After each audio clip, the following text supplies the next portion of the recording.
ആദ്യം ജനങ്ങൾക്ക് ഓർമ്മ വരുന്ന മുഖമായി VS മാറി. VS എന്നും പ്രതിപക്ഷത്തായിരുന്നു, അല്ലെങ്കിൽ ജനപക്ഷത്തായിരുന്നു.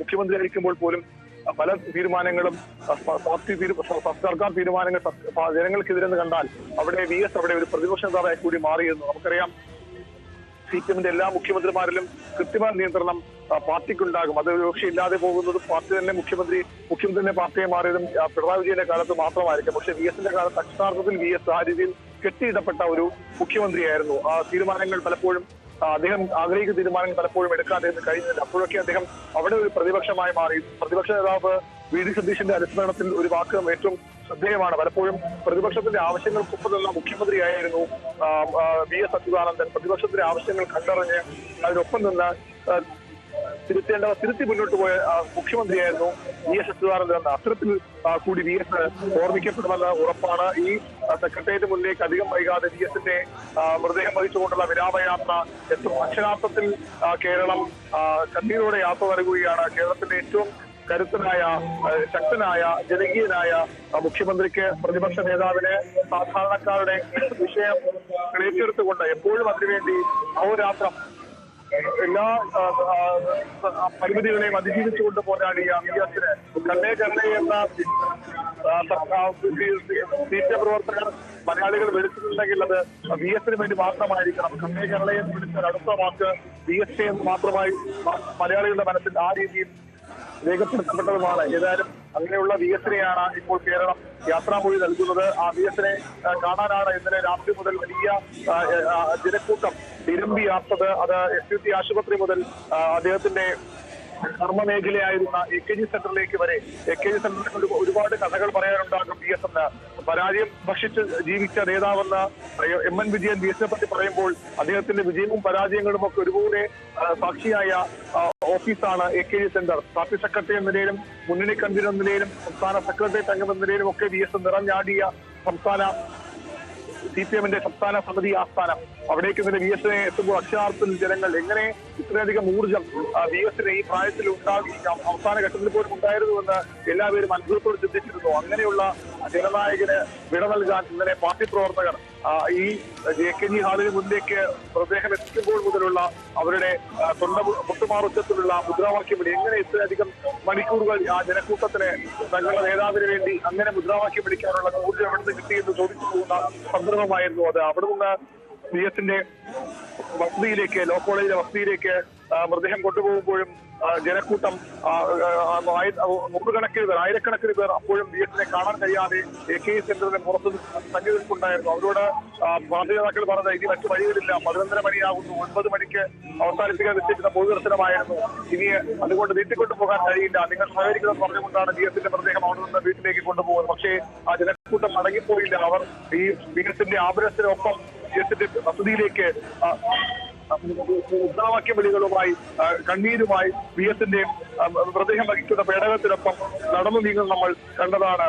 അവിടെ ആ കൂട്ടം വല്ലാതെ തടിച്ചുകൂടുമ്പോൾ CPM നേതാക്കൾ MV ജയരാജൻ അവിടെ മൈക്കിൽ വെക്കേണ്ടി വന്നു അദ്ദേഹത്തിന്. അദ്ദേഹം പറഞ്ഞത് സഖാക്കൾ തിരിഞ്ഞു പോകണം, ഈ VS-ന്റെ കുടുംബാംഗങ്ങൾക്ക് മാത്രം നിർത്തത്തിലുള്ള സൗകര്യമാണ്, അദ്ദേഹത്തെ കാണാനുള്ള സൗകര്യമാണ് വീട്ടിലേക്ക് പല പരിമിതികളുണ്ട് എന്ന് CPM-ന്റെ സംസ്ഥാന സെക്രട്ടറി പറയേണ്ടി വന്നു. അങ്ങനെ അപ്പോഴും തിരിഞ്ഞു പോകാതെ പിന്നീടും മണിക്കൂറുള്ളവർ അവിടെ തിങ്ങി നിറഞ്ഞു. തങ്ങളുടെ നേതാവ് അവസാനമായി ആ വീട്ടിലോട് യാത്ര പറയാനെത്തുമ്പോൾ ആ അവസാനത്തിൽ അദ്ദേഹത്തിന്റെ അവസാനം 6 വർഷങ്ങൾ ചെലവഴിച്ച് അൽമജീവൻ നയിച്ച സ്ഥലമാണത്. അവിടേക്ക് യാത്ര പറയാനെത്തുമ്പോൾ അങ്ങനെ അദ്ദേഹത്തെ ഒറ്റയ്ക്ക് അവിടെ കിടത്തി പോകാൻ കഴിയുമെന്നില്ല. CPM-ന്റെ പ്രവർത്തകർക്ക്, VS-ന്റെ അനുയായികൾക്ക്, അവിടെ അടക്കമുള്ള CPM-ന്റെ ദേശീയ നേതാക്കൾ, ജനറൽ സെക്രട്ടറി MLV അടക്കമുള്ള നേതാക്കൾ ആ രാത്രിയും അവിടെ ഉണ്ടായിരുന്നു. അങ്ങനെ നേതാക്കളും പ്രവർത്തകരും എന്ന വ്യത്യാസമില്ലാതെ CPM-ന്റെ മുഴുവൻ സംഘടനാ സ്ഥലത്തിലുള്ളവരും VS-ന് വേണ്ടി, VS-നെ അവസാനമായി കാണാനായി എത്തുകയാണ്. ഇപ്പോൾ അദ്ദേഹത്തിന്റെ കർമ്മ ഏതാണ്ട് 2006 അദ്ദേഹം മുഖ്യമന്ത്രിയാവുന്നത്. 1967 അദ്ദേഹം MLA ആയി എത്തുന്നു. VS-ന്റെ പാർലമെന്ററി ജീവിതം തുടക്കം കുറിച്ച നിയമസഭാ മന്ദിരം കൂടിയാണത്. ഇത് സെക്രട്ടറിയുടെ പിന്നിലുള്ള പഴയ നിയമസഭാ മന്ദിരത്തിലാണ് വി എസ് അച്യുതാനന്ദൻ യുവാവ് ആദ്യമായി MLA ആയി നിയമസഭയിലേക്ക് എത്തുന്നത്. അവിടുന്ന് അങ്ങോട്ട് എത്രയെത്ര പ്രക്ഷോഭങ്ങൾ, എത്രയെത്ര നിയമസഭാ പ്രസംഗങ്ങൾ, പാർലമെന്ററി ജീവിതം, വി എസിന്റെ പാർലമെന്ററി ജീവിതം ഒരുപക്ഷെ ആ രീതിയിൽ എഴുതപ്പെട്ടൊരു സംശയമാണ്. അത്രയധികം പോരാട്ടങ്ങൾ, അദ്ദേഹത്തിന്റെ പ്രസംഗങ്ങൾ രാഷ്ട്രീയ ശത്രുക്കൾക്കെതിരെ, ജനങ്ങൾക്ക് നിൽക്കുന്ന ശക്തികൾക്കെതിരെ ഒരു മുൻപിൽ നോക്കാതെ ആ മൂർച്ചയേറിയ നാവിന്റെ ചൂടറിഞ്ഞ എത്രയോ നിയമസഭാ പ്രസംഗങ്ങളുണ്ട്. അത് എത്രയോ വാക്കൗട്ട് പ്രസംഗങ്ങൾ, എത്രയോ നിയമസഭാ നടപടികളുമായി ബന്ധപ്പെട്ട പ്രസംഗങ്ങൾ, അങ്ങനെ എത്രയോ പ്രസംഗങ്ങൾ കേട്ട ആ നിയമസഭാ മന്ദിരം കൂടി ഉൾപ്പെടുന്ന സെക്രട്ടേറിയറ്റിലേക്ക്, തന്റെ കർമ്മഭൂമിയിലേക്ക് കേരളത്തിന്റെ ജനനായകൻ സ്റ്റേറ്റ് കാറിൽ, 1-ാം നമ്പർ കാറിലും പ്രതിപക്ഷ നേതാവിന്റെ കാറിലുമൊക്കെ അദ്ദേഹം വന്നുപോയ, കാൽനടയായി 67 MLA ആയ അദ്ദേഹം ഇവിടെ എത്തിയ അദ്ദേഹത്തെ പറ്റി പറഞ്ഞു കേൾക്കുന്ന ഒരു കഥയുണ്ട്. ബസ്സിൽ വന്നിറങ്ങി ഒരു ചെറിയ ബാഗുമായി പാളയത്തെ പാർട്ടി ഓഫീസിലേക്ക് നടന്നു വരുമായിരുന്ന VS എന്ന യുവ നേതാവ് അവിടെ നിന്ന് കേരളത്തിന്റെ സമരനായകനായി, കേരളത്തിന്റെ കണ്ണും കണ്ണുമായി മാറിയ നേതാവ് അദ്ദേഹത്തിന്റെ കർമ്മഭൂമിയിലേക്ക്, കർമ്മമേഖലയിലേക്ക്, സെക്രട്ടേറിയറ്റിലേക്ക് അവസാനമായി കടന്നു വരികയാണ്.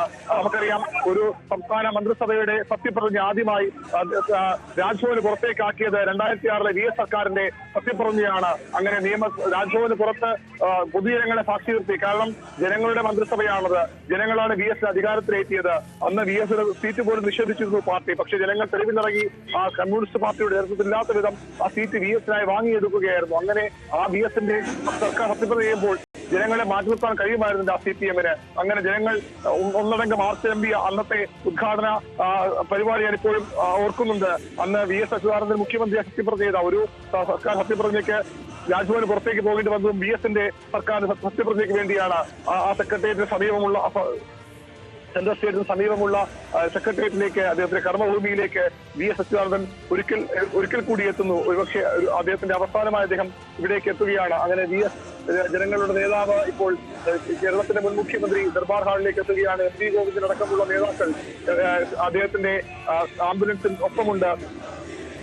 CPM-ന്റെ മുഖ്യമന്ത്രി ഉൾപ്പെടെ എല്ലാ നേതാക്കളും അദ്ദേഹത്തിന്റെ ഈ മരണ വിവരം അറിഞ്ഞത് മുതൽ ഈ VS-ന്റെ മൃതദേഹം പൊതുവെക്കുന്ന സ്ഥലങ്ങളെല്ലാം ഉണ്ട്. അപ്പോൾ വലിയ തരത്തിലുള്ള ആൾക്കൂട്ടം ഇപ്പോഴും ഇവിടെയുണ്ട്. ഇനിയും VS-നെ കാണാൻ നൂറുകണക്കിന് പ്രവർത്തകർ ഇവിടേക്ക് എത്താൻ തന്നെയാണ് സാധ്യത. 2 മണി വരെയാണ് ഇവിടെ പൊതുദർശനം ക്രമീകരിച്ചിരിക്കുന്നത്. അതിനുശേഷം അദ്ദേഹത്തിന്റെ നാട്ടിലേക്ക്, അദ്ദേഹം ജന്മനാട്ടിലേക്ക്, അദ്ദേഹത്തിന്റെ ആലപ്പുഴയിലേക്ക്, പുന്നപ്രയിലേക്ക് VS-ന്റെ മൃതദേഹം കൊണ്ടുപോകും. ഇപ്പോൾ ഈ വാഹനത്തിനുള്ളിൽ MP ഗോവിന്ദനും MA ദേവിയും KN ബാലഗോപാലും അടക്കമുള്ള നേതാക്കൾ, VS-ന്റെ മകൻ V അരുൺകുമാർ ഉൾപ്പെടെയുള്ള കുടുംബാംഗങ്ങളൊക്കെ ഇവിടെയുണ്ട്. ഈ ദർബാർ ഹാൾ കാത്തിരിക്കുകയാണ് കേരളത്തിന്റെ മുൻ മുഖ്യമന്ത്രിയെ, കേരളത്തിന്റെ സമര ഇതിഹാസത്തെ അവസാനമായി കാണാൻ, യാത്രയപ്പ് നൽകാൻ. സർക്കാർ ജീവനക്കാർക്കുമൊക്കെ VS-നെ പറ്റി പല ഓർമ്മകളും ഉണ്ടാകും. ഒരു 5 വർഷം മുഖ്യമന്ത്രിയായിരുന്ന VS, അതിന് പ്രതിപക്ഷ നേതാവായി വർഷങ്ങളോളം പ്രവർത്തിച്ച VS അച്യുതാനന്ദൻ, ആ VS അച്യുതാനന്ദന് അദ്ദേഹത്തിന്റെ കർമ്മഭൂമി, കർമ്മമേഖലയായ സെക്രട്ടേറിയറ്റ് ദർബാർ ഹാൾ വിട നൽകാൻ ഒരുങ്ങുകയാണ്. അല്പസമയത്തിന് അദ്ദേഹത്തിന്റെ മൃതദേഹം ഈ ദർബാർ ഹാളിനുള്ളിലേക്ക് എടുക്കും. ഔദ്യോഗികമായ പോലീസിന്റെ ആദരവ് അടക്കം ഇവിടെ ഉണ്ടാകും. എല്ലാ സന്നാഹങ്ങളും ഇങ്ങനെ തന്നെ പൂർത്തിയായിരുന്നു. നമുക്കറിയാം, VS ഏതാണ്ട് 1 മാസത്തോളം ചികിത്സയിലായിരുന്നു. 1 മാസത്തോളം ചികിത്സയാകുമ്പോൾ അദ്ദേഹം തിരിച്ചു വരുമെന്ന വലിയ പ്രതീക്ഷ എല്ലാവർക്കും ഉണ്ടായിരുന്നു. പക്ഷേ ആ പ്രതീക്ഷയെല്ലാം അവസാനത്താക്കിക്കൊണ്ടാണ് ഇന്നലെ വൈകിട്ട് 3:30 VS എന്ന പോരാളി, ഒരുപക്ഷെ അദ്ദേഹം ആദ്യമായ ഒരു കീഴടങ്ങലിന് വിധേയനായതാകാം. ഇതുവരെ അദ്ദേഹത്തെ കീഴടക്കാൻ ആർക്കും കഴിയുമായിരുന്നില്ല. MN വിജയൻ പറഞ്ഞു തന്നെയാണ് ശരി, പരാജയം ഭക്ഷിച്ച് ജീവിച്ച മനുഷ്യനാണ് അദ്ദേഹം. പക്ഷേ പരാജയം ഭക്ഷിക്കുമ്പോഴും അദ്ദേഹം പൂർവാധികം കരുത്തോടെ തിരിച്ചു വരുമായിരുന്നു. 2005-ൽ മലപ്പുറം സമ്മേളനത്തിൽ VS പക്ഷത്തെ വെട്ടി നിർത്തുമ്പോൾ അവിടെ എല്ലാം കഴിഞ്ഞു. VS-ന് പുന്നപ്രയിലേക്ക് മടങ്ങുമെന്ന് കരുതിയവരുണ്ട്. പക്ഷെ പുന്നപ്രയിലേക്കല്ല അദ്ദേഹം മടങ്ങിയത്. അദ്ദേഹം VS എന്ന നേതാവിനെ പൂർണ്ണമായും ഒതുക്കാൻ കഴിഞ്ഞുവെന്ന് അവിടെ അഹങ്കരിച്ചവരുണ്ട്, അല്ലെങ്കിൽ അങ്ങനെ വിശ്വസിച്ചവരുണ്ട്. പക്ഷെ അദ്ദേഹം മടങ്ങിയത് പുന്നപ്രയിലേക്കായിരുന്നില്ല. അദ്ദേഹം പിന്നെ മടങ്ങിയെത്തിയത് കേരളത്തിന്റെ ഭരണസിരാ കേന്ദ്രത്തിലെ സെക്രട്ടേറിയറ്റിനെ, ഈ സെക്രട്ടേറിയറ്റിന്റെ നോർത്ത് ബ്ലോക്കിലെ 3-ാം നിലയിലെ മുഖ്യമന്ത്രിയുടെ ഓഫീസിലേക്കാണ്, ക്ലിഫ് ഹൗസിലേക്കായിരുന്നു. അതായിരുന്നു VS. ഓരോ തവണ അദ്ദേഹം പരാജയപ്പെടുമെന്നും അദ്ദേഹം പിന്മാറുമെന്ന് പ്രതീക്ഷിക്കുമ്പോഴും വർദ്ധന വീര്യത്തോട് തിരിച്ചടിച്ചിരുന്നു VS.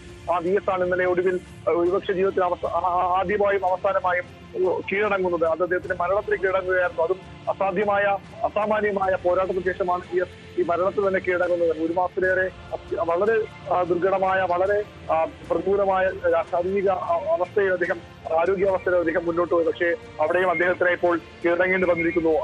ഒരിക്കലും ആർക്കു മുന്നിലും കീഴടങ്ങാത്ത പോരാളി തന്നെയാണ് വി എസ്. എല്ലാ നേതാക്കളും, എല്ലാ രാഷ്ട്രീയ നിരീക്ഷകരും അനുസ്മരിക്കുന്നത് പോലെ വി എസ് ഫൈറ്ററാണ്, ആജീവനാന്തം ഫൈറ്ററാണ്. അദ്ദേഹത്തിന്റെ കുട്ടിക്കാലത്തെ കുറിച്ചൊക്കെ അദ്ദേഹം പറഞ്ഞും വായിച്ചുമൊക്കെ കേട്ടിട്ടുണ്ട്. അതിലും അദ്ദേഹം പറയുന്നത് ബാല്യകാലം മുതൽ ദാരിദ്ര്യത്തോട് പടവെട്ടിയാണ് വന്നത്. ദാരിദ്ര്യമാണ് തന്നെ കരുത്തനാക്കിയത്. ദാരിദ്ര്യമാണ് തന്റെ ആഹാരശീലങ്ങൾ മാറ്റിമറിച്ചത്. ആ ദാരിദ്ര്യത്തോട് പടവെട്ടി അന്നത്തെ സമ്പ്രദായങ്ങളോട്, ജന്മി സമ്പ്രദായത്തോടടക്കം പടവെട്ടി ഇല്ലാത്തവന് വേണ്ടി പോരാടി, കർഷകർക്ക് വേണ്ടി കൃഷിഭൂമി തിരിച്ചുപിടിക്കാനുള്ള പോരാട്ടങ്ങൾ, കർഷക തൊഴിലാളി സ്ത്രീകൾക്ക് വേണ്ടിയുള്ള പോരാട്ടങ്ങൾ, എപ്പോഴും തികഞ്ഞ സ്ത്രീപക്ഷവാദിയായിരുന്നു വി എസ്. അദ്ദേഹത്തിന്റെ പ്രസംഗങ്ങൾ പലപ്പോഴും എതിർപ്പറി ഉണ്ടാക്കിയിട്ടുണ്ടെങ്കിൽ പോലും അതൊക്കെ മാറ്റിവെച്ചാൽ തികഞ്ഞ സ്ത്രീപക്ഷവാദിയായിരുന്നു വി എസ്. എല്ലാ കാലത്തും പെൺകുട്ടികളെ ബലാത്സംഗം ചെയ്യുന്നവരെ, അവരെ പീഡിപ്പിക്കുന്നവരെ കയ്യാമം വെച്ച് നടത്തിക്കുമെന്ന് പ്രഖ്യാപിച്ച ആ പ്രതിപക്ഷ നേതാവിനെയാണ് കേരളത്തിലെ ജനത വിശ്വസിച്ചത്. ആ പ്രതിപക്ഷ നേതാവിനെയാണ് അടുത്ത തവണ മുഖ്യമന്ത്രിയായി കേരളത്തിലെ ജനത വാഴിച്ചത്. അങ്ങനെ സ്ത്രീപക്ഷ